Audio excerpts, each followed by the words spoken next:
Fauci, over the last year, Americans' First Amendment rights have been completely attacked. Your right to go to church, your right to assemble, your right to petition your government, freedom of the press, freedom of speech have all been assaulted.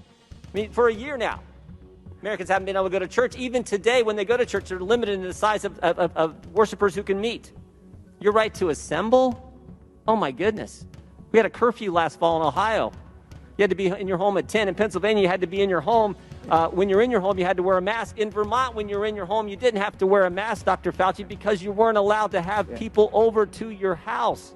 Yeah, Congressman Jordan. Your ability to petition your government for a year, American citizens haven't been able to come to their capital to petition their government, to talk to their representatives, and freedom of the press. These very pictures that Representative Scalise just showed you and talked about, guess what? The press isn't allowed in those facilities. The press is not, the Biden administration will not let the press in there. And certainly freedom of speech. I mean, a governor of our third largest state meets with physicians, and that video is censored because they dare to disagree with Dr. Fauci. So I just want to know, when do Americans get their First Amendment liberties back? A gradual.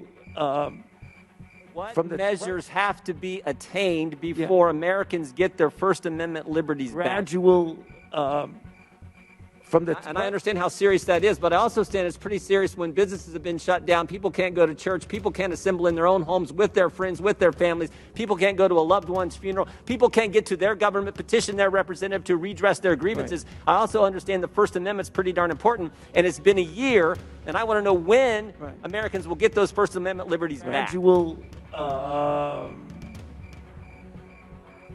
That's what Dr. Fauci, is it 90%, Dr. Fauci? Is it 90%? We're going to see a gradual. That's what I'd like to know. Give us some objective standards versus when certain things get reached, we might be able to get back to having our liberty. When? What are the numbers? When it comes down, what number do we get our liberties back? Tell me the number. Tell me the number. When 90% of the members of Congress get vaccinated. But you're not a doctor, Mr. Clyburn. He is. What is the number? I can't question the answer. I don't want. Reclaiming my time. Reclaiming my time. Regular order. No, just a moment. Mr. Chairman, I don't want you to answer my question. The American people want Dr. Fauci to answer the question. You're going to see a gradual. Don't worry about this. We're going to handle this. And I think Mr. Jordan knows me very well. And he knows full well that we're going to handle this. Thank you, Mr. Chairman. Ms. Maloney.